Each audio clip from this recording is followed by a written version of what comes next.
Un saludo a todos los camaradas y las camaradas.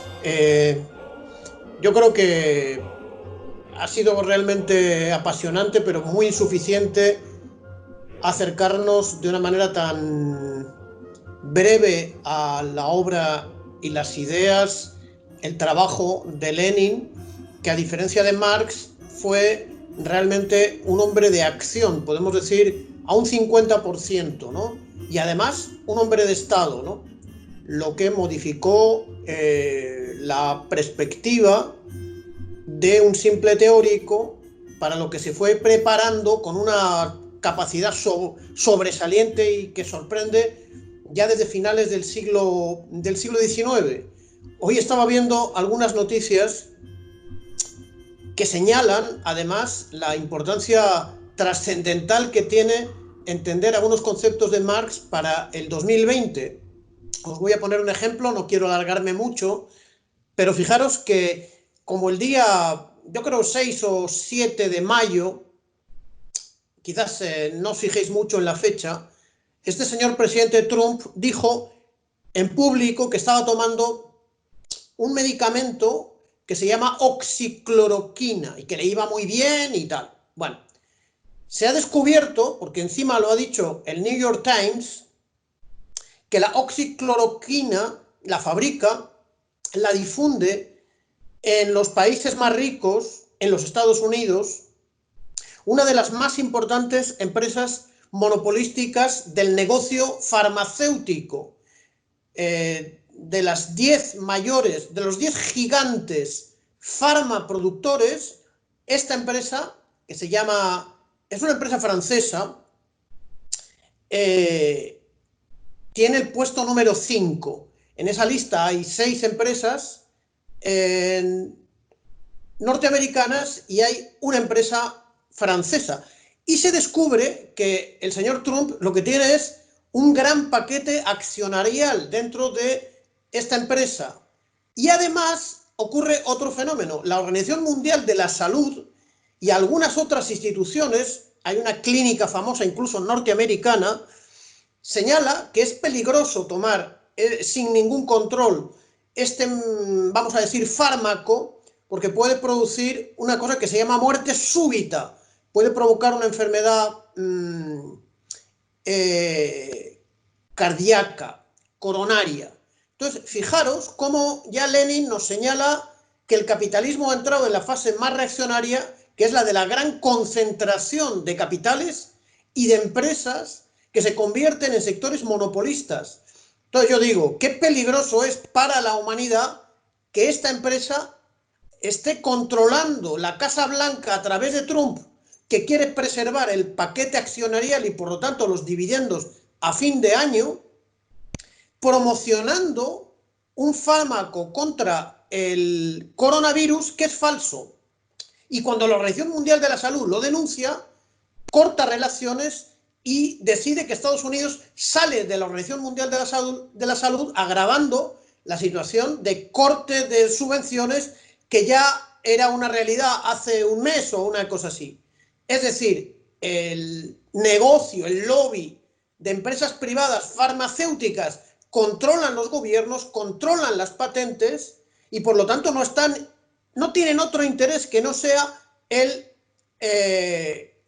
conseguir el mayor beneficio posible, ¿no? Como veremos en un artículo muy brillante que escribió Stalin después de la Segunda Guerra Mundial.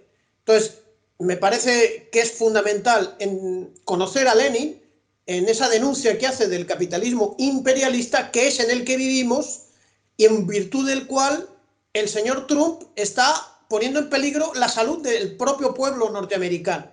Nada más, eso es lo que quería compartir con vosotros y señalar que tenemos Volver a Marx os convoca, os invita con toda la ilusión del mundo a un curso sobre también la obra teórica y práctica de Stalin, que fue un dirigente de la mayor importancia del partido y luego quien dirige al frente del partido y del Estado soviético y del Ejército Rojo,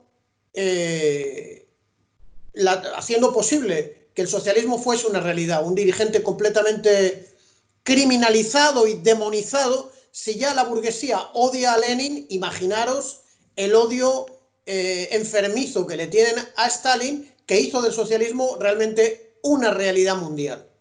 Nada más, no quiero alargarme, saludaros nuevamente y me pongo a vuestra disposición. Bien, primero el compañero Jafet de Volver a Amar ha compartido la encuesta para que la realicéis. Por otra parte, empezamos un poco fuerte. David pregunta, ¿podrías comentarnos cuáles fueron los principales aspectos del leninismo que el carrillismo dejó de lado? ¿Nos puedes hablar un poco de cómo se fue formando y reforzando esta desviación franquismo, transición, democracia y qué restos persisten? Yo creo que se han escrito varios libros al respecto. A mí me impactaron bastante, ¿no? Hay un libro de Enrique Lister que se llama Así Carrillo destruyó el PC, donde acusa a Carrillo de haber entregado al gran dirigente comunista catalán Joan Comorera a la policía de Franco. Joan Comorera muere en la cárcel de Burgos, pero no está, yo creo, del todo clara el proceso según el cual pierde el poder, es asesinada una generación de dirigentes de muy alto nivel que hicieron del Partido Comunista de España el corazón de la resistencia republicana, el corazón del Ejército Popular, el corazón del gobierno del Frente Popular, pero que, bueno, sus dirigentes en el exilio son sustituidos por un grupo en torno a Carrillo, ¿no? Muere Pedro Checa, es fusilado Jesús Larrañaga, del que soy biógrafo. Fue un gran honor para mí devolver a la vida, de alguna manera, al gran dirigente comunista vasco y español Jesús Larrañaga Churruca. Pedro Checa muere también, muere Vicente Uribe. Y estaba leyendo precisamente ayer una lista de dirigentes catalanes, españoles, de muy alto nivel, verdaderos hijos de la Internacional Comunista, pero que fueron perdiendo paulatinamente fuerza y poder y la vida para ser sustituidos por un dirigente que ha sido nefasto, ¿no? Carrillo es hijo de un dirigente del PSOE, dirigente trotskista, Venceslao Carrillo. Él mismo viene de la Juventud Socialista, tiene una función relevante en la Junta de Defensa de Madrid, pero luego en el exilio va tomando poder, y yo creo que él cuestiona o establece una política derechista antes que el nefasto 20 Congreso del Partido Comunista de la Unión Soviética, que tuvo consecuencias muy negativas, entre ellas dividir al movimiento comunista internacional. Ya las posiciones más de derechas de Khrushchev ya las adelantó. Fue un pionero Carrillo, ¿no? Carrillo habla de la reconciliación nacional, pero claro, reconciliación nacional pacífica con una dictadura sanguinaria como la de Franco era muy difícil. Otra cosa es una reconciliación, yo no sé, a nivel popular, a nivel de base, no lo sé, pero la consigna de la reconciliación nacional pacífica a mí me ha parecido la antesala a la claudicación ante el régimen franquista. Lo digo claramente, sin ningún tipo de cortapisa y sin ninguna justificación. Entonces, Carrillo yo creo que va abandonando absolutamente todos los principios del marxismo-leninismo, ¿no? Para refutar el Estado y la Revolución, él escribe Eurocomunismo y Estado. Para refutar el internacionalismo proletario, él dice que que ya la Unión Soviética no es el centro del campo socialista, ¿no? Llegando incluso a criticar algunas posiciones del campo socialista que tendían a protegerlo respecto a la brutal agresión que sufría por parte del imperialismo, lo que se llamó la Guerra Fría, ¿no? Que no tuvo nada de fría, ¿no? Una guerra permanente en contra del socialismo. Yo creo que luego también estuvo preparando cuadros que no estudiaban a Marx ni a Lenin. Los leninistas fueron expulsados, fueron apartados, salieron del partido en varias agrupaciones, Yo creo que Carrillo no respetó absolutamente nada, por eso muere dentro del PSOE, se convierte en un socialdemócrata de derechas en la parte última de su vida.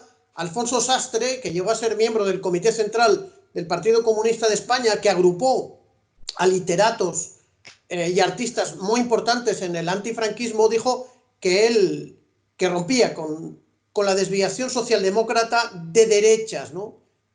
Hay varios libros, hay que estudiar algunos libros, pero también hay que investigar en función de qué se produce dentro del Partido Comunista de España la toma del poder por un grupo de derechas. Porque el Partido Comunista de Grecia también es derrotado en la guerra civil, pero no sufrió esa degradación a nivel de su dirección, ¿no? El Partido Comunista Portugués también estuvo en la clandestinidad y gracias a la cohesión de su dirección se ha mantenido y se mantiene como un partido, uno de los partidos más firmes de la clase trabajadora y del socialismo del mundo occidental imperialista, ¿no? O sea que algo hicieron bien esos partidos que resistieron en la clandestinidad, algo muy mal hizo la dirección del Partido Comunista de España, que en realidad ha sido lamentablemente una gran fábrica de oportunistas y de administradores del capitalismo, ¿no? Anguita se quejaba, no sé si habéis visto la última entrevista que le hicieron sabiendo que solo se iba a producir o a publicar cuando estuviese muerto, y él le critica a un alto dirigente del PSUC que consiguió un puesto en la administración burguesa y ahí sigue, ¿no? De defensor del pueblo, como se diga su equivalencia en la institucionalidad catalana, ¿no? Es decir, gente que destruyó el comunismo catalán, el comunismo español, y es un tipo que además le hizo la vida imposible a Anguita, que se puede decir que se enfrenta a la desviación de Carrillo, ¿no? Es un poco, no me quiero alargar más, pero un tema que da para mucho. Bueno, Jesús preguntaba que cómo se podía inscribir uno al nuevo curso sobre Stalin del 15 de junio. Iremos poco a poco sacando en nuestras redes sociales cómo se hará, se abrirán las inscripciones o si lo haremos de otra forma, porque también ahora ya estamos en otra fase, nunca mejor dicho, y está la situación un poco distinta, entonces tenemos que ver cómo se abrirán esas inscripciones, pero siguiendo nuestras redes sociales lo hablaremos por ahí. Bueno, Rami Lezca decía al respecto de Estados Unidos, con lo que abría el profesor, decía, en el texto del imperialismo, fase superior del capitalismo, Lenin ya habla de que le preocupa la concentración monopólica en Estados Unidos, mucho más que en Alemania. Es un comentario más que una pregunta. Y, a ver, a ver si hay alguna pregunta. Aquí. David pregunta, en algunos debates sobre China, uno de los argumentos que aparecen es que el imperialismo exporta capital y que China también lo hace y que por tanto China es imperialista. ¿Cuáles son exactamente los elementos mediante los cuales Lenin caracteriza el imperialismo? De esto ya lo comentamos, pero estamos encantados de volverlo a comentar.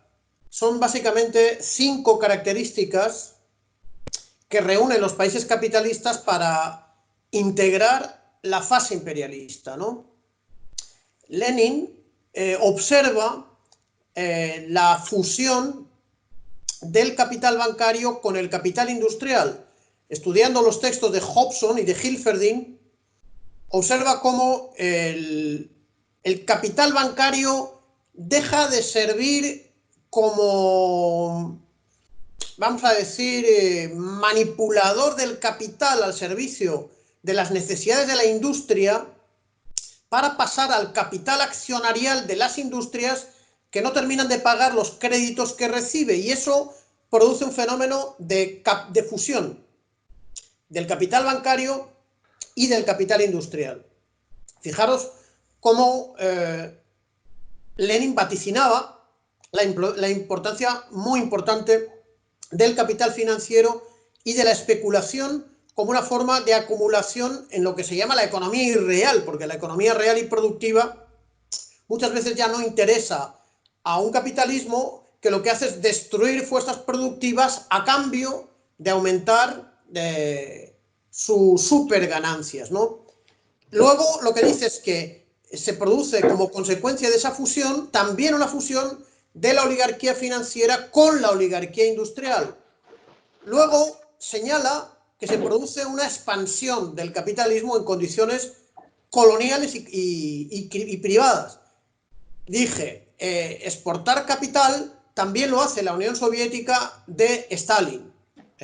Yo recuerdo estudiando el caso yugoslavo, cuando se produce la crisis entre ambos países socialistas, la Unión Soviética y la Yugoslavia Federal, estoy hablando del año 1948, se retiran empresas de seguros y algunas empresas que los soviéticos habían instalado con autorización de la Revolución Yugoslava en suelo yugoslavo, de manera que técnicamente también exportaban capital, pero es evidente que la Unión Soviética, el Partido Comunista Soviético, lo que quería era ayudar al desarrollo económico de una sociedad campesina atrasada como era la Yugoslavia de después de la Segunda Guerra Mundial, además muy afectada por los combates y la guerra de liberación nacional que dirigió el Partido Comunista de todas las nacionalidades contra no solamente los alemanes, sino los nazis locales, los nazifascistas de las repúblicas yugoslavas, ¿no? Entonces, se puede decir que, como digo, se le puede acusar a Stalin de exportar capital y de ser, por lo tanto, imperialista. Exporta capital, pero no es imperialista. Es una condición, es verdad que Lenin considera que es una condición muy importante o la más importante, pero unida al hecho de que es capitalista privado y que está unido a las dos primeras condiciones y está unido también a una cuarta condición, que es el reparto del mundo en zonas de influencia, es decir, las potencias imperialistas se reparten zonas de saqueo. Los Estados Unidos se dedican a saquear América Latina, a explotarla, a oprimirla con dictaduras. También la zona del Pacífico y de Asia también hizo lo mismo en Europa Occidental, también ha entrado en competencia con África después de la caída del campo socialista para dominar África. Bueno, estas son las condiciones y hay una última condición, ahora mismo no me acuerdo, pero que tiene que ver también con la agresividad del capitalismo para explotar a los pueblos.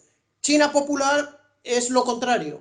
En sus relaciones con el tercer mundo, lo que favorece y busca es el desarrollo de las fuerzas productivas, el desarrollo de la vida social de los países atrasados, sometidos a dominio colonial e imperialista de África, de América Latina y de Asia, ¿no? Y no tiene nada que ver con ninguna de las condiciones que describe Lenin, ¿verdad? Que es absurdo, es falso, es una calumnia imperialista acusar a China de imperialista, porque además son los imperialistas los que acusan a China de lo malo que es ser imperialista. En el caso de China, ellos por lo visto pueden ser imperialistas y para la humanidad es bueno que lo sean, es malo que lo sea China, ¿no? Pero no lo es, China no es imperialista. De momento.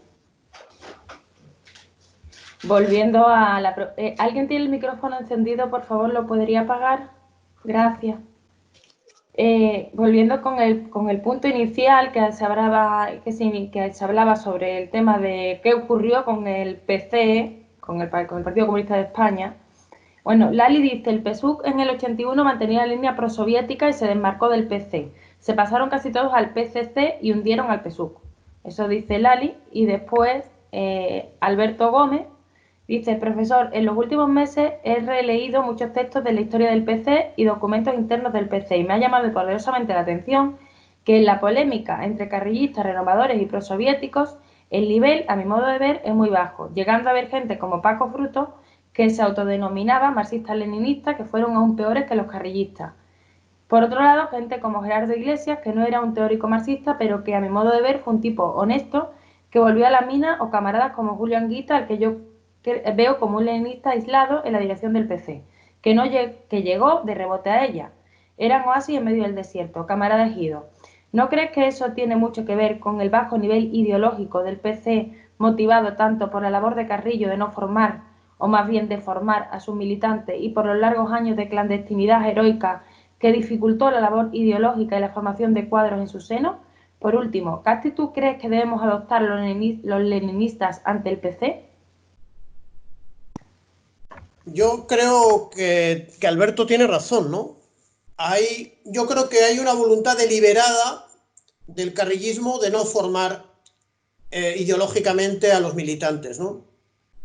Y las condiciones de clandestinidad y de persecución anticomunista de la dictadura de Franco no son más que excusas, porque los partidos revolucionarios, en las condiciones más difíciles, han sabido poner por delante la formación política de sus militantes. Hay un texto muy famoso, muy bonito, de Liu Shaoqi, que era un dirigente de la primera generación en el poder en la República Popular de China. Por cierto, fue martirizado por la brutal revolución cultural proletaria del año 66 al 76, que se llama Por la autoeducación de los comunistas, ¿no? Siempre los verdaderos partidos comunistas lo que han tenido es una preocupación enorme por la formación. Hay que ver la cantidad de textos de Gramsci hablando de la formación de la escuela de formación política del Partido Comunista de Italia, que ya sufría una dictadura terrible, la de Mussolini, el antiguo socialista italiano, que por cierto llegó a ser del ala izquierda del Partido Socialista Italiano, que luego se convirtió en el jefe de una dictadura anticomunista muy dura, que fue la italiana. Pues en esas condiciones de clandestinidad, el Partido Comunista Italiano formó los cuadros suficientes para resistir, para liberar por las armas el norte de Italia, para organizar las brigadas garibaldinas y las guerrillas partisanas de liberación nacional, para enviar a nuestra guerra nacional revolucionaria destacamentos de voluntarios italianos brigadistas que cumplieron unos papeles muy importantes, y luego prácticamente para tomar el poder el año 44 y luego el año 48, lo que fue impedido por Palmiro Togliatti, en la ausencia de Antonio Gramsci, que tenía muy claro que lo importante era tomar el poder.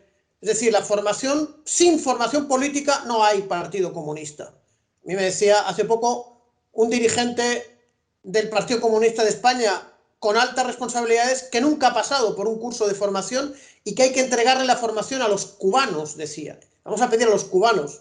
¿Cómo los cubanos? Los cubanos, por supuesto, que han creado escuelas de formación política muy importantes que le aseguran la reproducción de cuadros, ¿no? Pero qué confesión de debilidad, o no sé cómo calificar, pero es cierto que la situación antes era peor, porque yo creo que en el carrillismo había una voluntad deliberada de no formar a nadie en el marxismo y por lo tanto formar cuadros que se dedicasen únicamente a estar en las listas electorales y a abandonar el movimiento obrero, el movimiento de masas, el movimiento popular, el movimiento universitario, el movimiento estudiantil, y a terminar todos en la socialdemocracia, ¿no?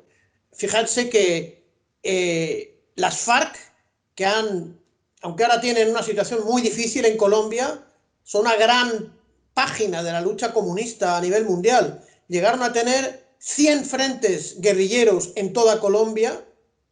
Como organización marxista-leninista, cada uno de los frentes, con cientos de guerrilleros, tenía una escuela de formación marxista-leninista. Y se dice que tras el asesinato del máximo dirigente que sustituyó a Manuel Marulanda, camarada Cano, se abandonó la formación político-ideológica en el marxismo-leninismo, derivando en todo tipo de problemas políticos que han culminado además en el fracaso prácticamente en el fracaso, una derrota en el camino negociador, que era un camino que con fuerza podía haber llevado a la revolución colombiana a un nivel superior. Y hay una dirección leninista con Marulanda y con Cano que tuvo fuerza en la ímpetu, interés, energía en la formación marxista-leninista en plenas montañas, aguantando al ejército colombiano y al ejército norteamericano. No abandonaron la formación. Entonces, el abandono de la formación, eso lo hacen los socialdemócratas, los que simplemente quieren ir al capitalismo y hacer partidos electoralistas, ¿no? Y abandonar la causa del socialismo, nada más, ¿no?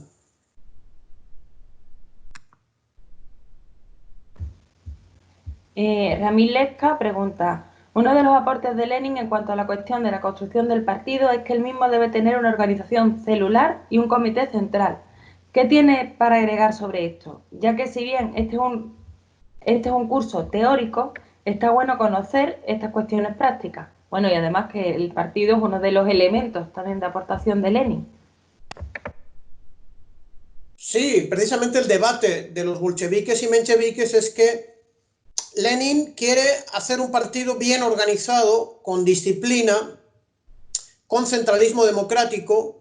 Normalmente los reformistas lo que hacen es abandonar la disciplina, que no sea más que un partido electoralista, y el carrillismo en concreto lo que eliminó fueron las células que dirigían la actividad de propaganda, de relación con las masas, de dirección de las masas en las fábricas, en los centros de estudio, en los tajos, en las minas, en los campos, en los pueblos, en las ciudades, en las cárceles, por agrupaciones. Y las agrupaciones eran simplemente, bueno, la suma de militantes con una función meramente electoralista, pasando además la ofensiva, la iniciativa política al sistema capitalista de democracia burguesa, ¿no?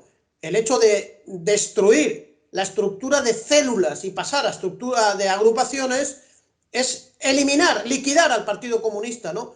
Que tiene una función de dirección. Hay una trilogía muy bonita que yo recomiendo, la editó la editorial Bruguera y la escribió un gran novelista comunista durante una gran época brasileño, se llamó João Amado, se llamaba Los subterráneos de la libertad, y se describe novelescamente, pero con mucha belleza literaria, la lucha de los comunistas en las condiciones de dictaduras, de persecuciones, bajo el régimen opresor brasileño, ¿no? Cómo funcionaba el partido. Allá donde haya un comunista está el partido en condiciones de la mayor persecución, clandestinidad, tratando de desarrollar una línea política para tomar el poder, para hacer la revolución, para construir el socialismo, esperando que sea una línea política además justa, correcta, derivada de un análisis de las situaciones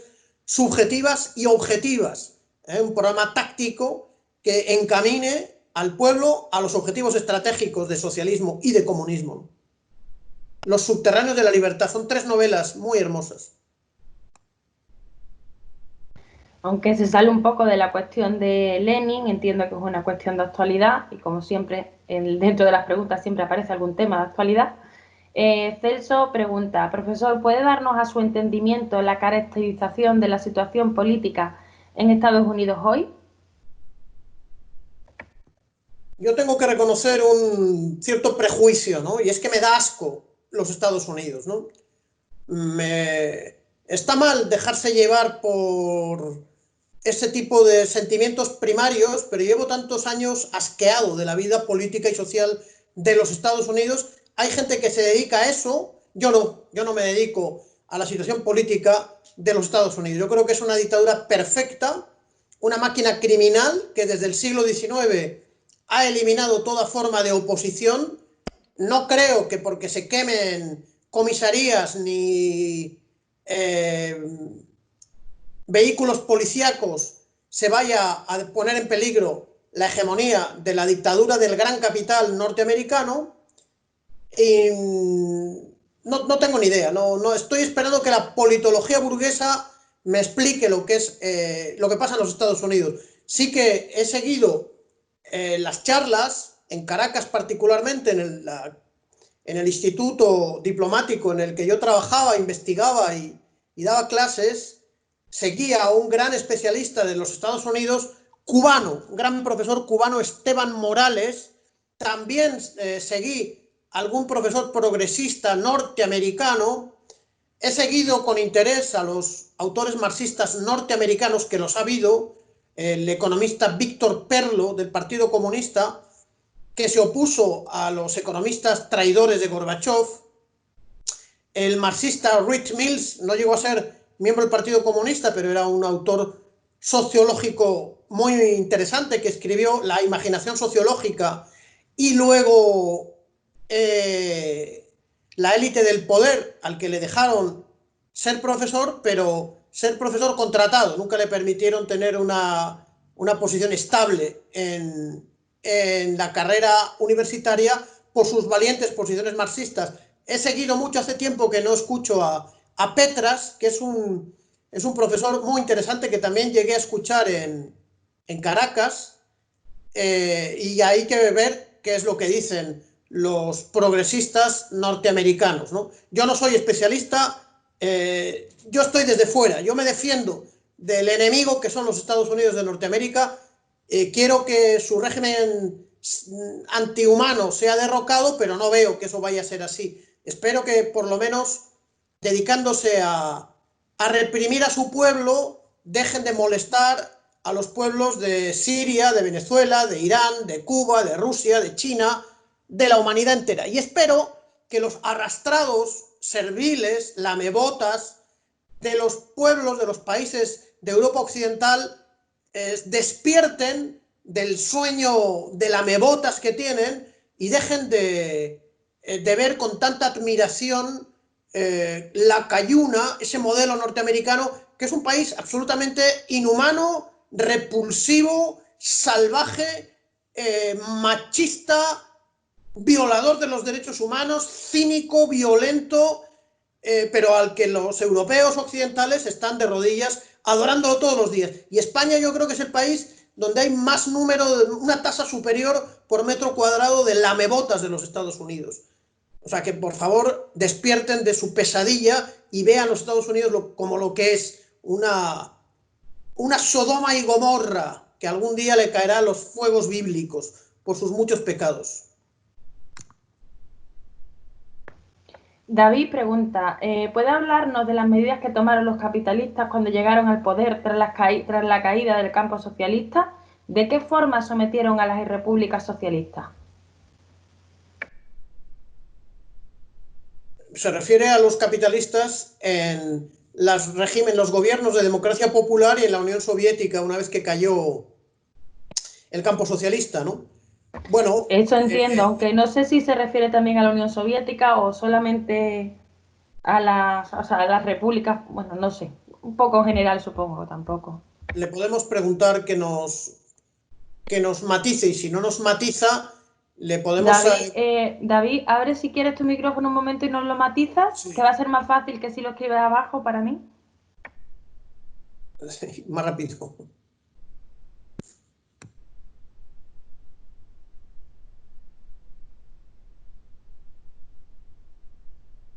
Bueno, yo me lanzo para evitar silencios, como en la radio, que son muy desagradables. Yo creo que en la Unión Soviética, inicialmente, hay una falta de respuesta de las masas, pero se establece una dictadura de la mafia rápidamente, que es analizada con mucho detalle. Yo seguía lo que se iba publicando en el periódico del Partido del Trabajo de Bélgica, los comunistas soviéticos, que trataban de reorganizar él y los partidos, porque el Partido Comunista de la Unión Soviética fue prohibido. Pero las masas quedaron inicialmente huérfanas de una dirección política y no pudieron reaccionar frente a la violencia de la contrarrevolución. La contrarrevolución, ¿qué es lo que hizo? Consolidar en el poder a un mafioso, a un criminal que se llamaba Boris Yeltsin, que había hecho una carrera clandestina dentro del partido para destruirlo y destruir el socialismo en la Unión Soviética.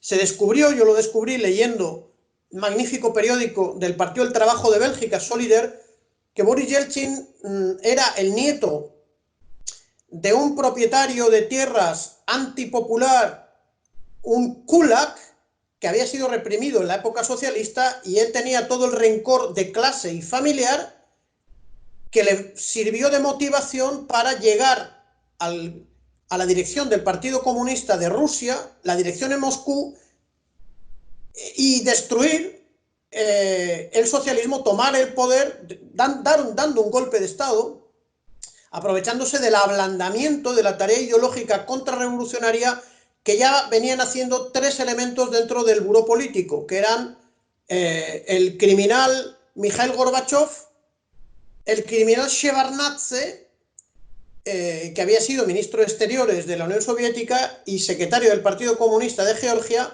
y el criminal Alexander Yakovlev.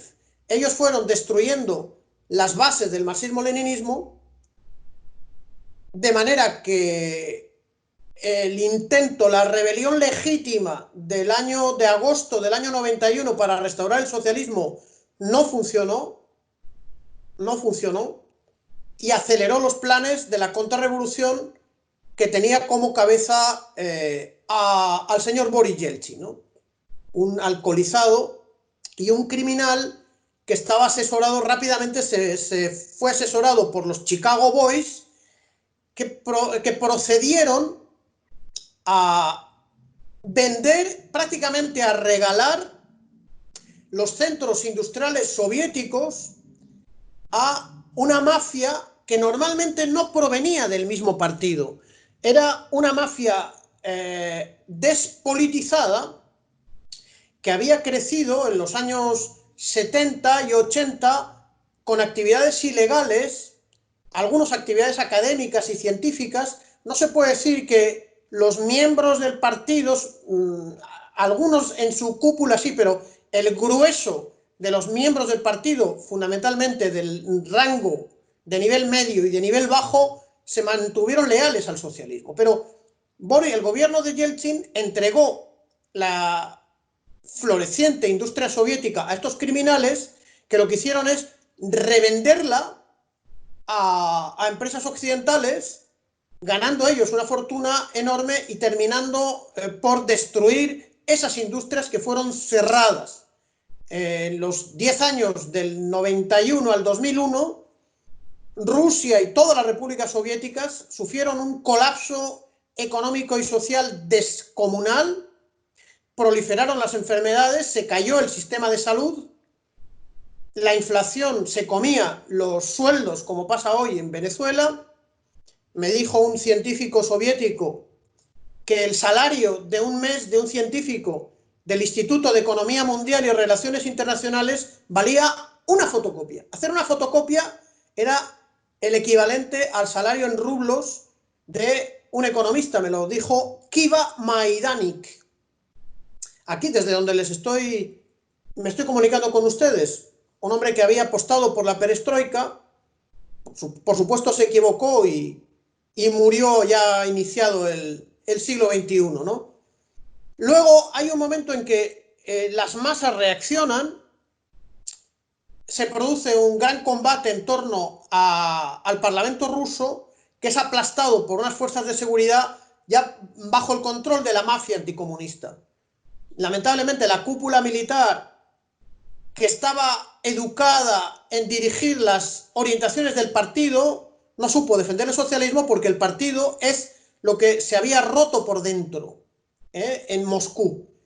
Y curiosamente, las repúblicas musulmanas es donde más tiempo se pervivió el socialismo, donde con más molestia se recibió la ruptura de la Unión Soviética, y donde en el referéndum que convocó Gorbachev, no sé si en marzo del 90 o del 91, hubo un mayor porcentaje de deseo de vivir juntos en la Unión de las Repúblicas Soviéticas, ¿no?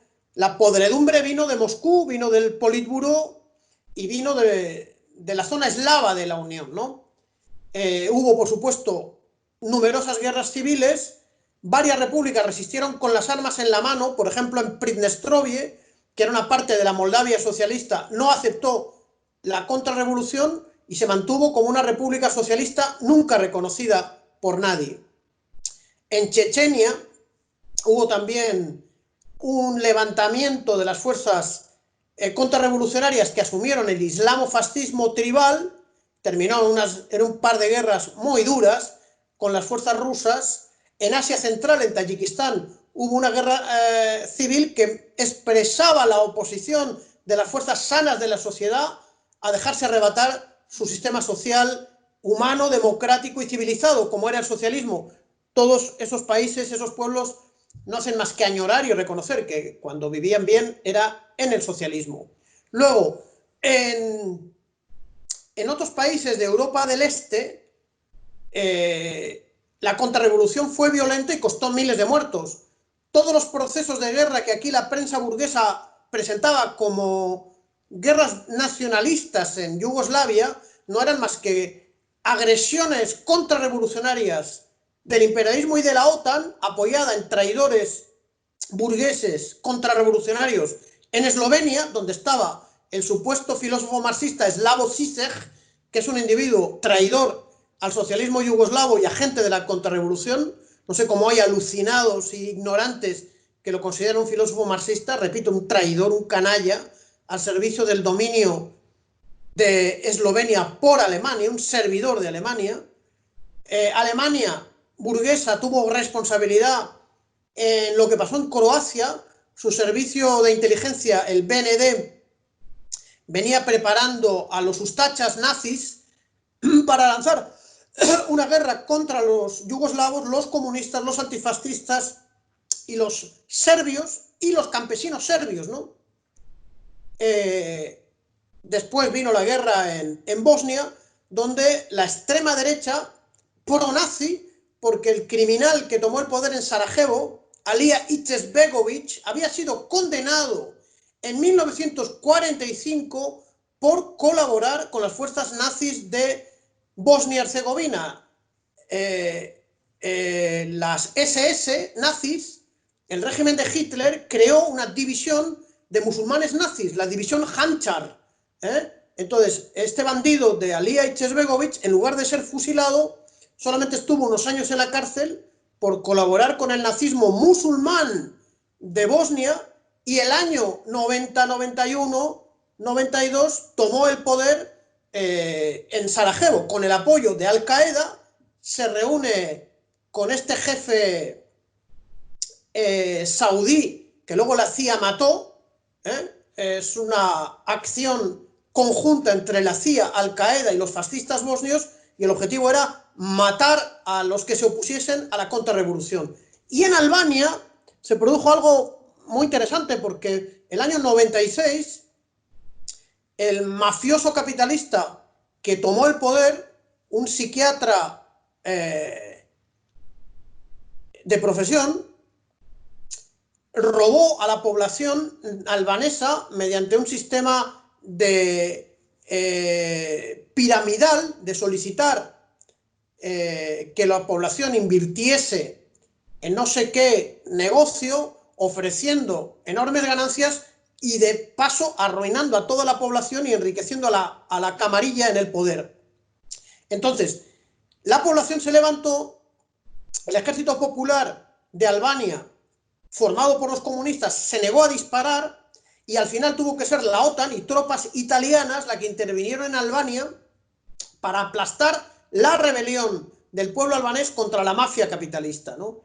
En Checoslovaquia, en Praga, el jefe del partido en Praga, que movilizó a las fuerzas de seguridad contra la contrarrevolución, fue condenado a cárcel y tomó el poder la mafia de disidentes, que yo explico con detalles en un libro que hice hace tiempo, se llamaba Aquellos chicos tan majos, porque no podía escribir aquellos hijos de puta tan grandes que acabaron con la felicidad, la vida, los derechos sociales y la democracia popular, la paz, el antifascismo, los derechos de las mujeres y de los trabajadores de los pueblos de democracia popular, ¿no? Entonces, está a libre disposición en internet. Por supuesto, nunca he visto un duro de aquel trabajo, y ahí están las condiciones en las que esas mafias tomaron el poder. El jefe de la contrarrevolución en Praga le devolvieron los castillos, y la nobleza feudal recuperó los castillos que las revoluciones habían requisado y habían convertido en asilos de ancianos, parques culturales, jardines infantiles, bibliotecas. Eso fue la democracia capitalista, el poder de la nueva de la aristocracia en aquellos países, ¿no? La vuelta a la feudalidad. Y, por supuesto, la OTAN tomó el control de esos países y la CIA, para impedir ningún atisbo de democracia, los comunistas fueron en muchos casos ilegalizados o asesinados. Está el caso del camarada Alexander Rubiks, que es el único secretario general de un partido comunista republicano soviético, el Partido Comunista de Letonia, alcalde de la ciudad de Riga, que se negó a reconocer la contrarrevolución, fue encarcelado casi por 10 años. Al salir de la cárcel, ya Letonia era un país de la Unión Europea y los comunistas, aunque estaban ilegalizados, pudieron aprovechar los resquicios del sistema burgués para que el camarada Rubiks fuese elegido parlamentario europeo, ¿no? A mí me produce una gran alegría. No sé, creo que vive todavía. Es un dirigente soviético, letón, que siempre se mantuvo leal al socialismo, y su pueblo lo mandó al Parlamento Europeo para seguir defendiendo el socialismo y la reunificación voluntaria de los pueblos de la Unión Soviética, ¿no? Ha sido una catástrofe absoluta. En Alemania del Este fue absorbida, su población enviada al desempleo. En Rumanía tuvieron que asesinar a su presidente porque se negó a aceptar la contrarrevolución. Y esos países son un desastre completo de miseria, de pobreza, de corrupción. El camarada Firas Alcharani, que estudió medicina en la República Popular de Bulgaria, que habla perfectamente búlgaro, que hizo una parte de su vida en Bulgaria, dice que no hay solución en esos países porque el socialismo fue arrancado de cuajo, el pueblo fue corrompido y esos países se hundieron. Son hoy los más pobres de toda Europa y algunos de los más pobres del mundo también. Y países sometidos a dominio colonial, son ya el tercer mundo, ¿no?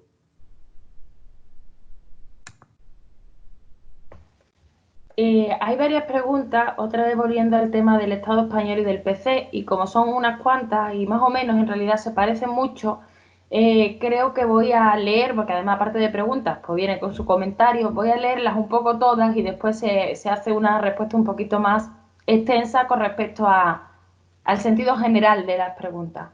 Por una parte, Lali decía, profesor, ahí tendría que ver muchísimo la relación del PC con comisiones obreras y las puertas giratorias, el acomodo de muchos como Soletura, López Bulla, etc.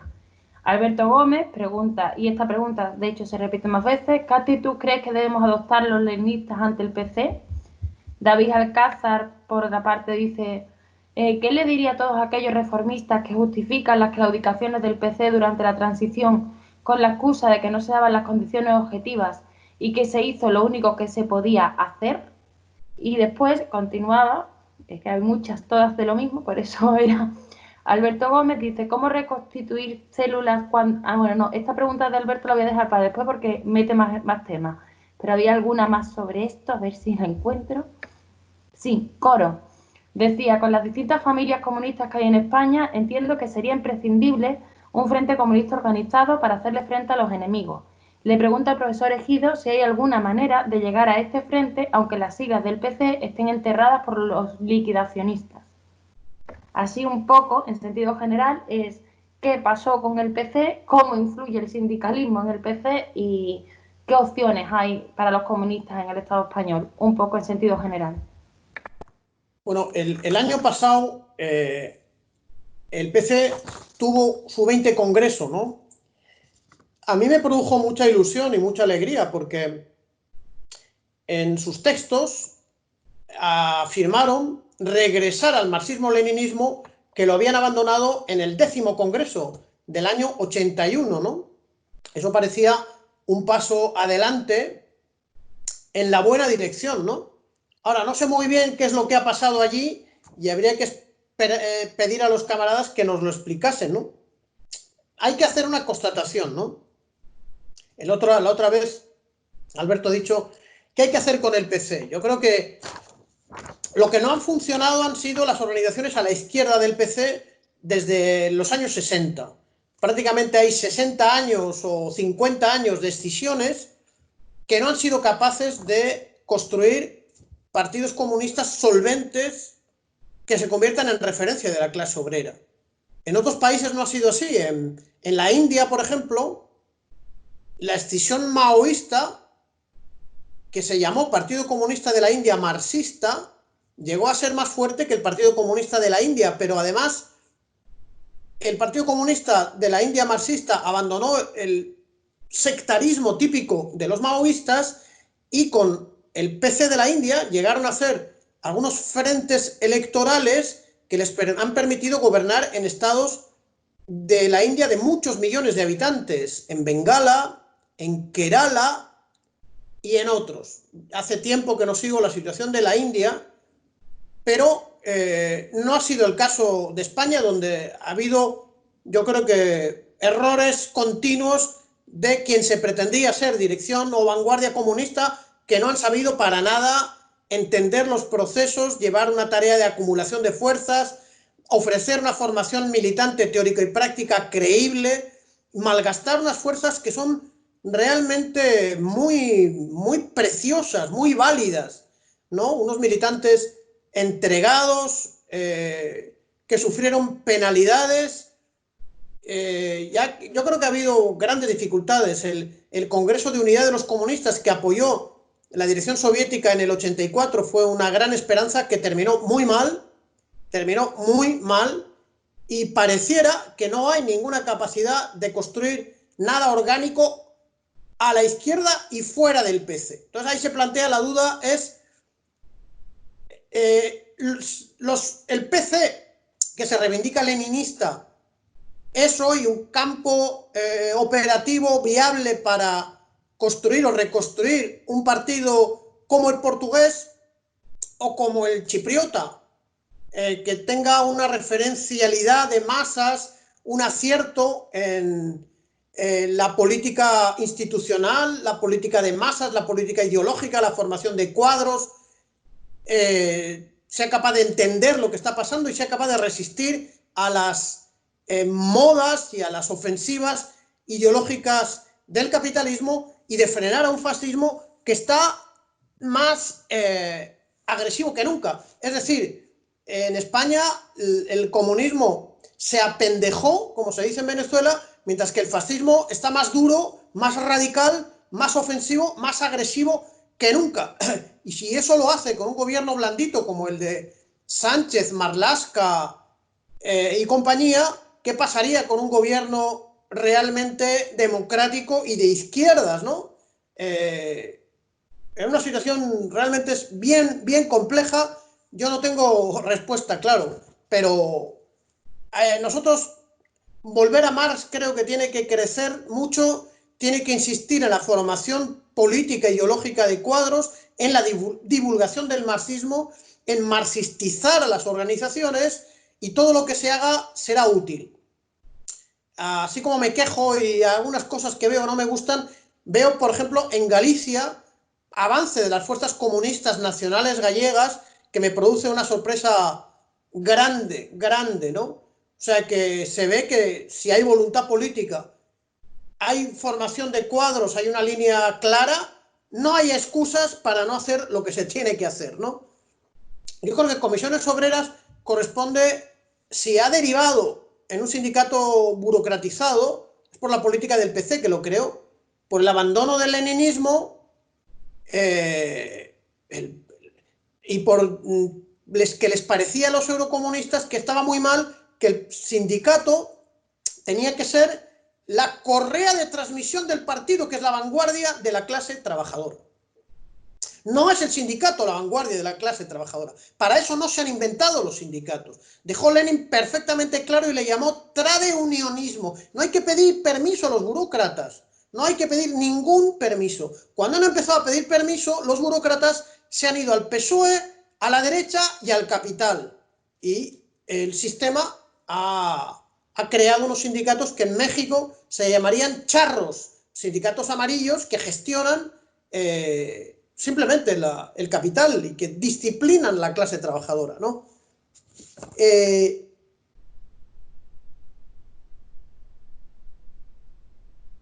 En relación a al periodo de la transición. Yo creo que las derrotas se pueden reconocer y se pueden formalizar, pero cuando se quieren presentar derrotas como victorias, lo que se produce es una estafa política, una estafa política. El Partido Comunista de España en los años 70, mediados de los 70, yo creo que era prácticamente la única fuerza popular organizada en todas las nacionalidades, regiones, pueblos, ciudades de las Españas, de España. Si hubiese querido, si hubiese plantado, yo creo que se hubiese conseguido mucho más. Pero si su dirección hubiese dicho no podemos más, porque queremos gestionar esto, bueno, pues yo no sé si la gente lo hubiese aceptado o no, porque hay miedo a los militares, o por no sé qué, o por no sé cuál, ¿no? Pero los elementos golpistas que tiene la Constitución española no se pueden presentar como democráticos, ¿no? Hacer tragar la bandera monarco-franquista como la bandera de todos los españoles es un insulto a los miles y miles de republicanos, obreros, campesinos, intelectuales, soldados que murieron defendiendo la legalidad republicana, ¿no? A mí no me parece. Y decir que es gracias al Partido Comunista que ha llegado la democracia aquí es reírse de Lenin, que siempre a la democracia le pone un adjetivo, y a Marx lo mismo, porque es la democracia para el capital, para el IBEX 35, ¿no? Es verdad que sin duda la posición de Carrillo y de su dirección favoreció la instauración de la monarquía constitucional en España, muy favorable a los intereses del gran capital y del imperialismo norteamericano, no hay la menor duda, eso es evidente. O sea que no se pudo hacer de otra manera, yo creo que no se quiso hacer, y dejó un espacio político que lo ocuparon otros, pero que era suyo. El espacio del antifascismo era el espacio del Partido Comunista de España, que lo había ocupado con la sangre de sus militantes. Como escribió una novela, una obra de teatro Alfonso Sastre, El camarada oscuro, rindiendo honor a todas las décadas de lucha abnegada de miles de comunistas en las trincheras de la Guerra Nacional Revolucionaria, en las guerrillas y en los maquis, y luego en la clandestinidad, y luego en el exilio, ¿no? Estos camaradas oscuros yo creo que merecían algo mejor, ¿no?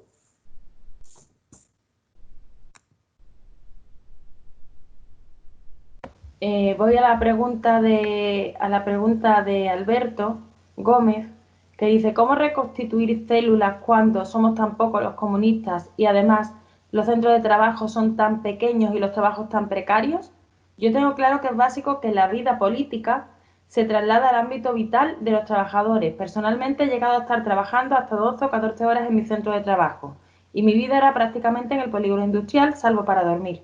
Lógicamente, si queremos que el partido sea de la clase obrera, su centro de gravedad debe ser en torno a donde ésta desarrolla su vida.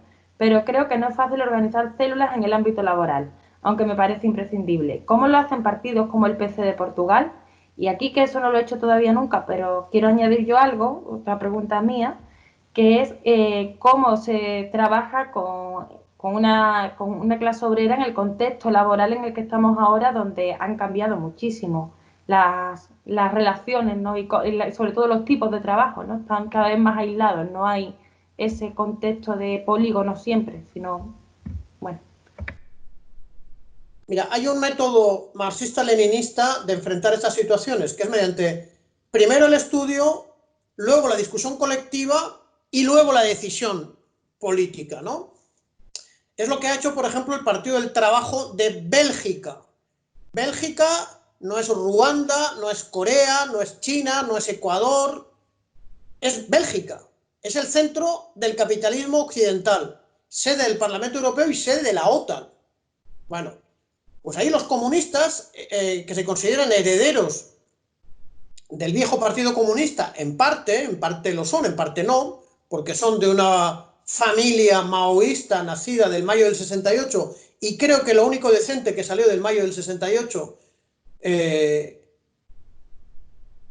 tienen un presidente, Peter Mertens, que era sociólogo, no se podía ganar la vida como sociólogo, como nos pasa a la mayoría, y era trabajador de empresas de limpieza, pero no dejaba de ser comunista y sociólogo. Entonces, en el 2006 publica un trabajo, una investigación sobre cómo es la clase obrera en la era de las multinacionales. Porque siempre yo he escuchado, la cosa ha cambiado mucho, ya las fábricas no son como antes, ya no sé qué, ya. En realidad no tenemos ningún estudio empírico, ninguna investigación sobre qué es la clase obrera de los pueblos españoles a fecha del 2020. Ninguno. No hay estadísticas, o por lo menos no hay una interpretación de las estadísticas, no hay un trabajo empírico, no hay una investigación de calle, no se hace aquella encuesta obrera que hizo Engels sobre la vida de la clase obrera en Inglaterra, que por supuesto no es la que hay ahora en Bélgica, ni en España, ni en Portugal, ni en ninguno de los países imperialistas, pero lo que sí nos queda es el método que ha servido en Bélgica. Peter Martens, hay una asociación que se llama Jaime Lago, asturiana, que ha publicado en internet la obra, ¿no?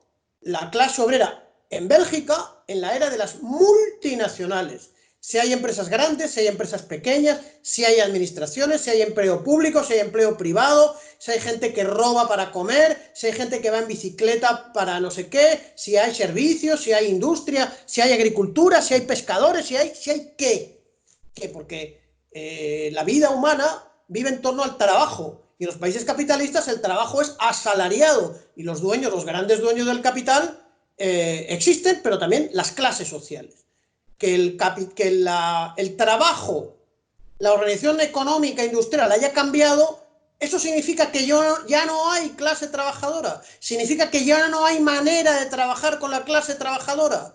Significa que no hay un programa del partido para los trabajadores migrantes que hace 40 años no existían, porque en España se iban y todavía se siguen marchando, pero también han venido, porque América Latina en los 90 se hundió y hay miles de trabajadores que no son educados por el Partido Comunista, no son educados políticamente.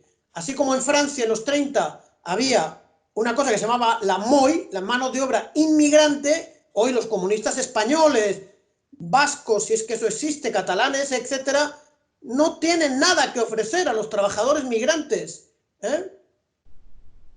Claro, tengo aquí la obra de un nacionalista vasco que dice que la unidad de clase es tan horrible como el sentimiento español de raza, ¿no? Una cosa espantosa, ¿no? Bueno, pues la clase trabajadora existe aunque tenga diversos orígenes. Lo que no sabemos, lo que está por hacer es la investigación. O sea que antes de saber cómo se forman las células, cómo se une a la clase trabajadora, hay que saber qué es la clase trabajadora de las Españas. Porque Peter Mertens hizo ese trabajo llegó al congreso de su partido, creo que el 8, que marcó un cambio en la orientación política, y hoy ese partido que en los años 90, en plena contrarrevolución, tenía un 2%, un 1% electoral, hoy en una de las regiones del país, la Valonia, tiene una expectativa de un 20% electoral. De manera que he dicho antes que si hay voluntad, las cosas se hacen. Si se busca el método existe. Eso es simplemente lo que puedo decir, ¿no? Bien, hay varios comentarios sobre distintas cuestiones, o sea, hablando sobre la RDA, sobre Rumanía. Os recomiendo que sigáis lo que se va diciendo ahí, porque también es muy interesante los aportes que se van haciendo durante el propio debate y la propia charla. Coro también dice que en el 20 Congreso quedaron los mismos que querían liquidar tanto las siglas como las resoluciones del propio 20 Congreso. Después Alberto Gómez dice: personalmente entiendo que cuando se dice que la democracia existe en España gracias a los comunistas, es una forma de reivindicar la lucha clandestina antifascista de los comunistas y no lo veo negativo. Pero es que el nivel ideológico de las masas, como consecuencia de la dejación en la propagación ideológica y en la formación de cuadros de los comunistas, es muy bajo y es muy difícil reivindicar nuestra historia. Además, en el PC coexisten sinvergüenzas oportunistas de la peor calaña con comunistas honestos y sacrificados, y ambos tienen peso en la dirección. A mi modo de ver, la contradicción está en todas partes. Esto por leer un poco, porque no me parece que no hay otra vez preguntas, es decir, y no hay preguntas. O sea, digamos que básicamente los comentarios van en relación a qué ocurrió con las repúblicas socialistas una vez que cayeron y con el tema del PC, que es un tema que preocupa bastante.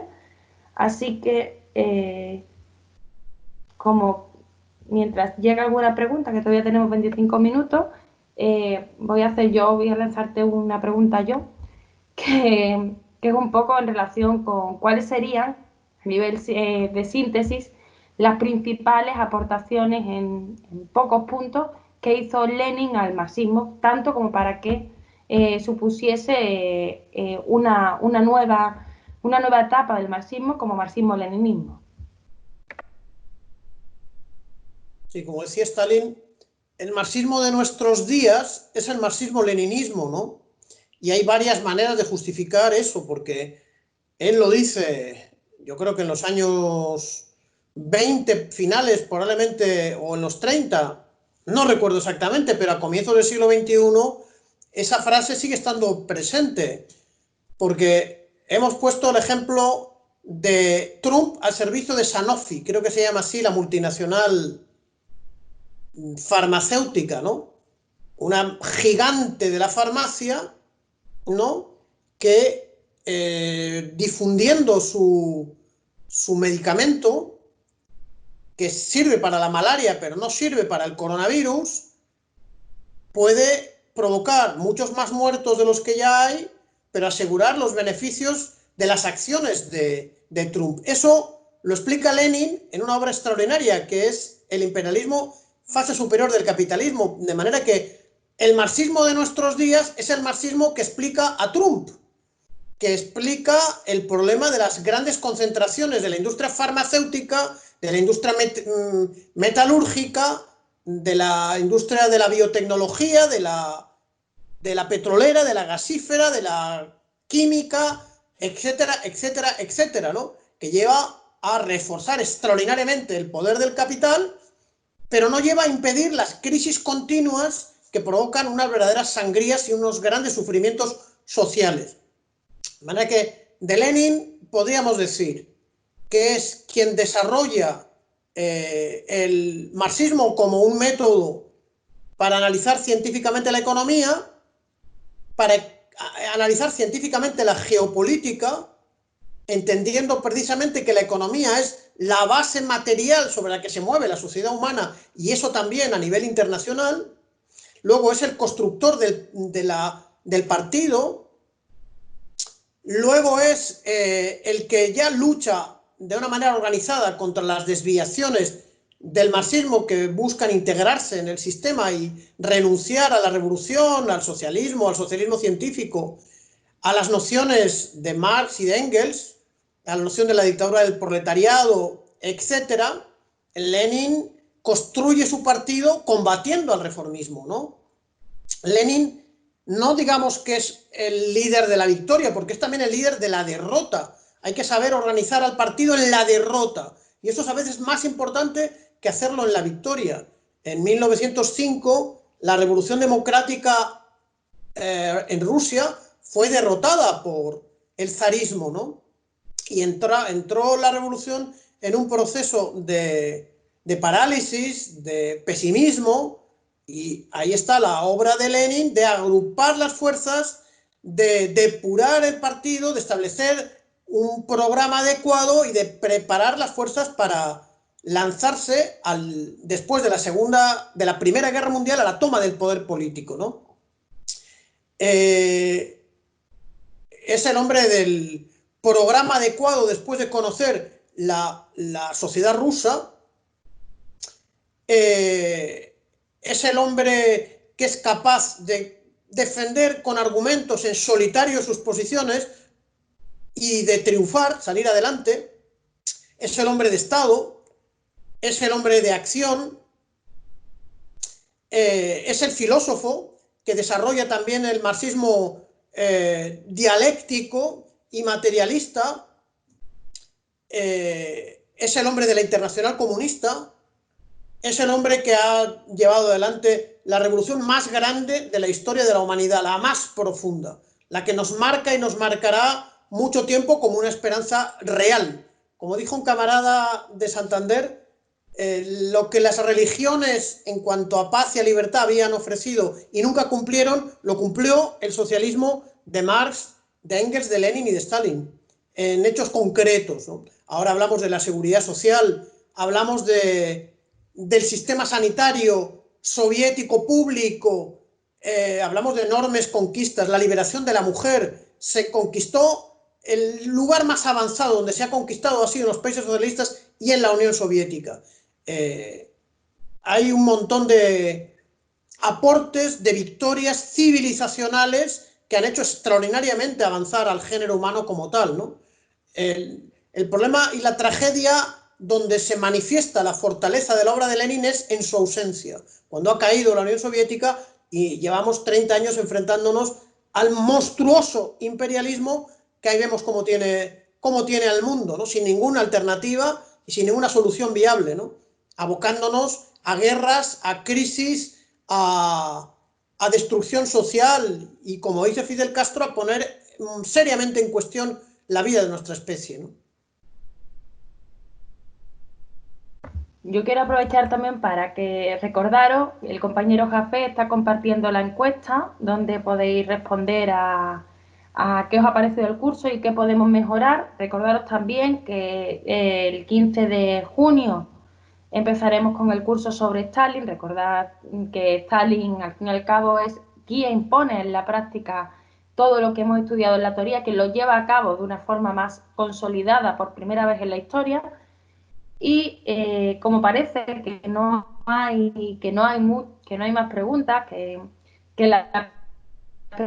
hemos controlado y que más o menos hemos entendido todos y hemos aprendido todos con este curso, que al fin y al cabo era una introducción, es simplemente una base sobre la que seguiremos trabajando en siguientes cursos. También después del verano continuará Volver a Mars. Y bueno, Ramil Lesca pregunta: profesor, ¿has leído el texto de los cubanos, transnacionalización y desnacionalización? No, si lo ha leído él, que nos lo comente. No lo he leído, ¿no? Dice Ramil que es un texto hecho a fines de los 90 acerca del imperialismo. Tenemos todavía 15 minutos. Si quieres, Ramil, puedes intentar encender el micrófono y nos comentas qué es lo que querías decir al respecto de este texto.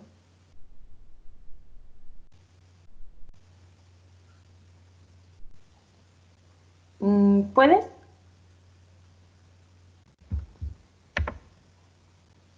No le anda el micro. Bueno, intenta, sí. También es que lo que ha dicho antes el profesor, que los silencios quedan regular y por eso tampoco intentamos.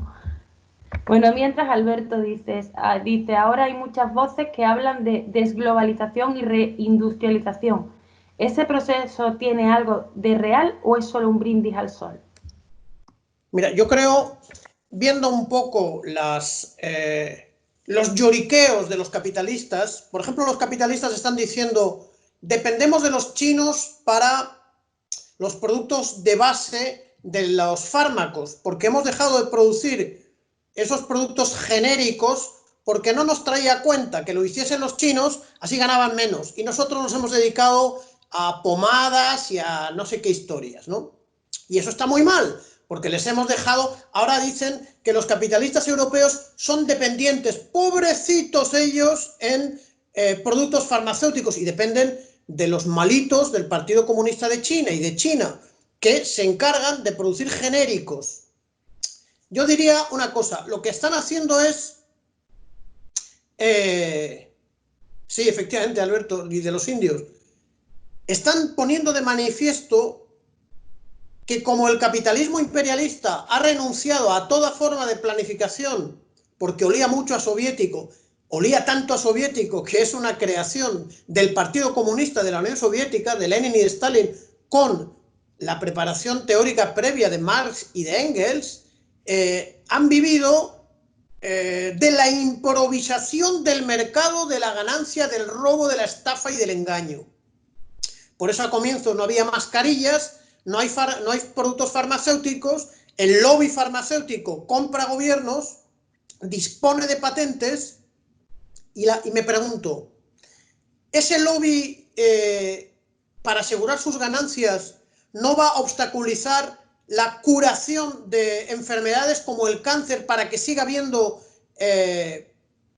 nichos de negocio y de super ganancias del lobby farmaindustrial, del farmabusiness, como le llaman, ¿no? Que es uno de los negocios capitalistas que más plusvalía produce, por encima de la venta de armas, de las telecomunicaciones, y habría que ver si de la venta de drogas, ¿no? Y de la distribución de estupefacientes ilegales y criminales, ¿no? Digamos, de manera inversa, este lloriqueo de los capitalistas están poniendo de manifiesto que la humanidad solo podrá tener un suministro abastecido de los fármacos que necesita de una manera pública y de una manera planificada, bajo control de estados de todo el pueblo. Eso, a niveles prácticos, es el socialismo. De lo contrario, realmente la locura del business, del business farmacéutico, el farmabusiness, nos llevará a problemas de salud sin solución, a la generalización de las enfermedades, al encarecimiento continuo de los productos farmacéuticos, y por lo tanto al empobrecimiento de las masas, ¿no? Ese tema del farmabusiness hay que resolverlo. Y se podrá hacer, desde luego, en el socialismo. En el capitalismo ya se ha visto lo que significa, ¿no? Bien, Ignacio de Chile hace una pregunta y también con esto me he acordado de que en la anterior encuesta del primer curso, algunos nos preguntaban cómo podían colaborar directamente con la Asociación Cultural Volver a Amar. Para eso, en la misma encuesta tenéis que dejar un correo electrónico y así nosotros nos podemos poner en contacto con ustedes o nos escribís y así también sabemos, diciendo que queréis participar de una forma más directa, y así lo sabemos, porque es que el problema de las encuestas es que son anónimas y entonces nos quedamos un poco igual, aunque agradecemos la iniciativa. Ignacio de Chile pregunta, ¿qué podemos hacer como grupo de estudio o como humanidad ante el panorama de que las riquezas de los países no quedan en empresas o compañías, sí que van directamente a manos privadas, que incluso no pertenecen ni al mismo país que su empresa explota? No entiendo bien. Pero...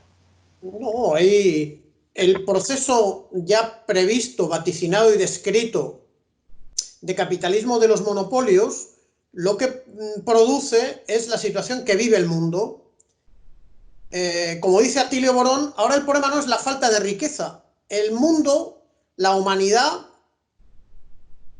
el sistema económico humano produce más riqueza que nunca a lo largo de la historia de la humanidad. Pero esa riqueza está más acumulada que nunca, en un número más reducido que nunca de manos de lo que se llama la oligarquía financiera mundial. Ese es el resultado de la concentración económica de los grandes monopolios privados en manos de la oligarquía financiera. Hay que leer un libro, ya tiene unos años, pero seguramente habrá más investigaciones, todas, si son honestas, confirman esta hipótesis, que ya deja de ser una hipótesis como para ser una tesis, que es el trabajo de James Petras sobre imperio e imperialismo, ¿no? Donde, estudiando con detenimiento los resultados de las revistas Forbes y la revista Fortune sobre las principales empresas del mundo y las principales fortunas del mundo, se observa una concentración y se observa ese fenómeno, un 1% de la humanidad que dispone del 60 o del más por ciento de la riqueza de la humanidad. Eso está evidenciando el carácter inocuo, antihistórico, antisocial, criminal del capitalismo de los monopolios y pone encima de la mesa la necesidad de la revolución socialista y en los países semicoloniales de la revolución nacional y democrática, simplemente como única manera de resolver un reparto de riqueza que es de los más catastróficos, de los más desastrosos, de los más monstruosos que ha conocido jamás la historia de la humanidad, ¿no? Que hay que ver en esta crisis a la sombra del coronavirus, va a ocasionar una multiplicación de la pobreza, del hambre y de la enfermedad, y la concentración aún mayor de la riqueza en las manos cada vez más reducidas de la oligarquía, que son quienes controlan no solamente la base económica de la sociedad capitalista, sino la superestructura.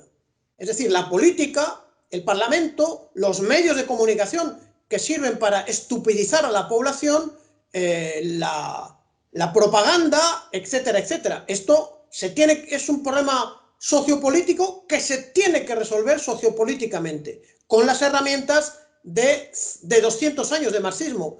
Por eso nos tomamos el trabajo, la Asociación Cultural Volver a Marx, de explicar, formar, divulgar el marxismo, y algún día trataremos de seguir la ruta de nuestros hermanos y maestros de la escuela latinoamericana, Hombre Nuevo y Mujer Nueva, que dan un paso más, porque lo que hacen es desarrollar el marxismo, el dialéctico, y el marxismo está para desarrollar en todas sus ciencias, en la politología, en la economía, en la antropología y en todas las subciencias correspondientes. Ellos son muy fuertes en la filosofía, en la pedagogía y en la psicología. Dan un paso más. Nosotros, en esta situación de atraso cultural del reino de las Españas, nos plantamos en la necesidad inmediata de la formación en las bases mínimas del marxismo, ¿no? Ya después seguiremos avanzando, ¿no?,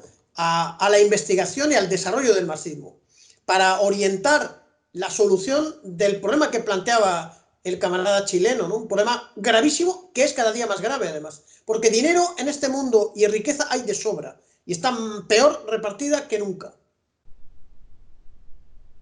Bien, ya sí quedan 8 minutos, así, y hay 2 preguntas y uno, acaba de llegar una más, creo, pero bueno.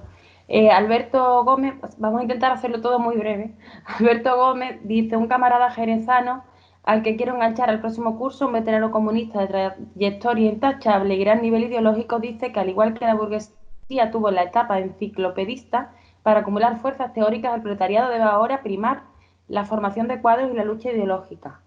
¿Cómo lo ves?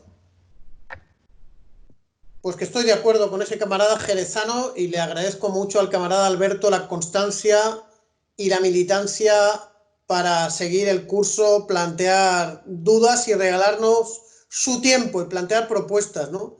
Sobre todo yo creo que en estos 30 años de desolación ideológica, de la capitulación de las izquierdas y de hegemonía del pensamiento capitalista más reaccionario, el posmodernismo, se vista de izquierdas o de derechas, efectivamente hay una etapa de ilustración leninista. Es cierto, me gusta mucho llamarlo enciclopedista, y le podemos llamar ilustración materialista histórica y dialéctica, para poner el eje en la recuperación de la guía filosófica, teórica y política que yo creo que va a conducir a la liberación de la clase trabajadora y a la supervivencia de la especie humana, ¿no? Estoy muy de acuerdo y me gusta mucho la idea del camarada jerezano, la verdad. Jordi dice: repito mi pregunta del pasado jueves. Lo siento, Jordi, si no lo vi, lo siento. Varias veces el profesor Ejido ha manifestado que en su última etapa los presidentes Josa y Mao perdieron la cordura. A pesar de esto, siguieron en la dirección política del país y del partido hasta el día de su fallecimiento. ¿Cómo se liga el centralismo democrático, la dictadura del proletariado y la democracia socialista con el mantenimiento en la dirección política de un zumbado? Pone zumbado. En la misma línea, ¿cómo es posible que Khrushchev y Gorbachov llegaran también a la dirección política del Estado y del partido? Porque el socialismo es un sistema joven que aprende de sus errores, ¿no? El feudalismo tuvo que organizarse desde la caída del Imperio Romano prácticamente hasta la Revolución Francesa, ¿no? El capitalismo se fue generando más o menos desde las cruzadas y luego el genocidio en América, de una manera muy compleja, ¿no? Cometiendo muchos errores, cometiendo muchos crímenes. Bueno, el socialismo tiene también la necesidad de aprender de sus errores. Y aprende de sus errores.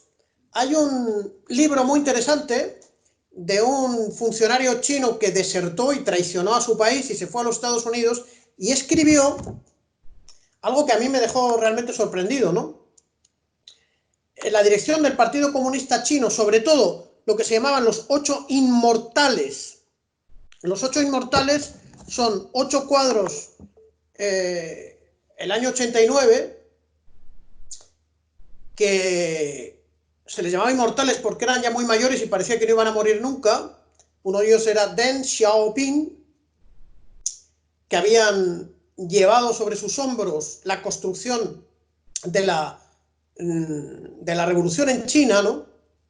Se dieron cuenta que lo que había pasado en la Unión Soviética, el que un bandido como Gorbachev llegase al poder, porque Khrushchev tiene en su tumba un mármol blanco y un mármol negro, que señala la dualidad de lo que hizo mal con lo que hizo bien. Nikita Khrushchev, hay que recordar que siempre fue solidario con la revolución cubana, ¿no? Y luego hay que recordar el desastre del 20 Congreso y del informe secreto que rompió la unidad del campo socialista, ¿no?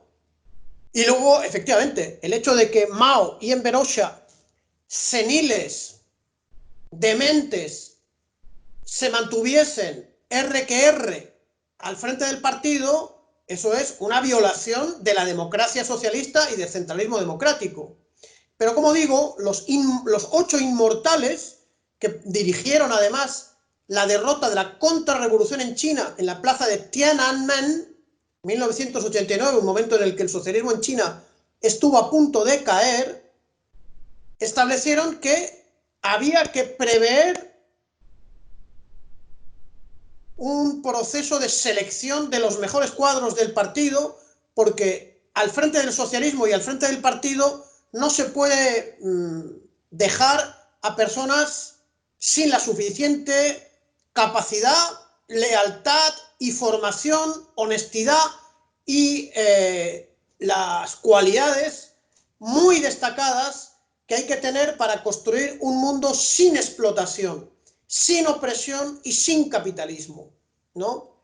Esa falta de previsión hizo que dirigentes ancianos soviéticos que habían hecho bien su tarea, al fallecer, no dejan otra alternativa que la de un joven dirigente entonces que llevó la Unión Soviética al desastre. Eso en China no ha pasado.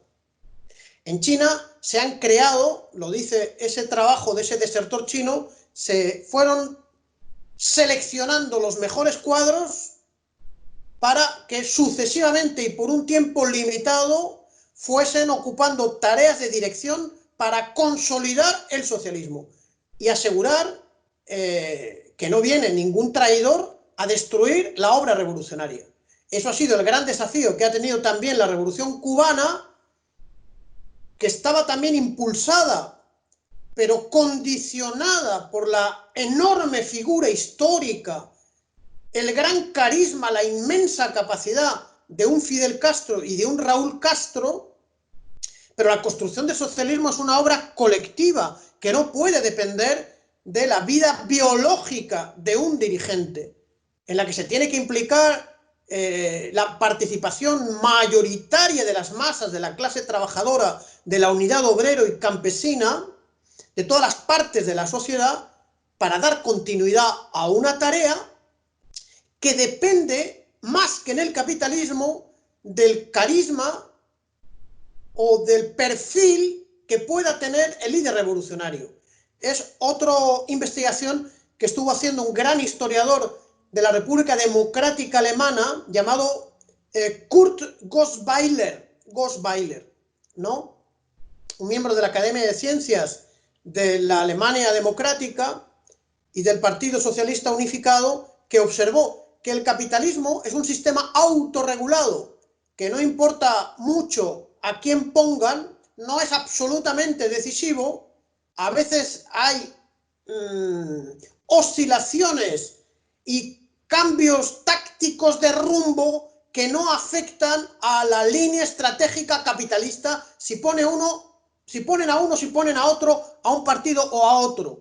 Para la construcción del socialismo sí que tiene más importancia y no es un sistema autorregulado la relación que tenga el dirigente con las masas, el nivel de confianza que pueda tener y el acierto político, sabiéndose además miembro de un colectivo partidario, de un colectivo estatal, ¿no? De manera que el socialismo chino y el cubano han aprendido del gran problema que fue la falta de previsión en formar cuadros de alto nivel para dejarlos al frente de la revolución. Bien, ya sí, son pasadas un poco las 9, así que muchas gracias a todos. Iremos informando acerca del próximo curso a través de nuestras redes sociales, de Facebook, Twitter, Instagram. Y bueno, también decir que Ramil Lesca nos habla un poco sobre el libro que mencionaba antes, sobre el texto que mencionaba antes, que está en el chat, para el que quiera seguir lo que dice el compañero. Ignacio de Chile también preguntaba si se podía ofrecer una bibliografía recomendada de autores contemporáneos. Te pediría, Ignacio, que nos escribieras al email solicitando esto que nos estás diciendo, y así también podríamos hacerlo de una forma más, hacértelo llegar o incluso plantearlo de cara a la biblioteca y demás, pero para que no se nos vayan, porque son muchas cosas y a veces pues de una forma más ordenada es si nos enviáis siempre al email este tipo de peticiones. Y bueno, muchísimas gracias, profesor, muchísimas gracias a todos, espero veros el próximo día 15 y vamos a descansar también un poquito, que también es una tarea revolucionaria cuidarse. Y bueno, pues muchas gracias a todos y un saludo revolucionario.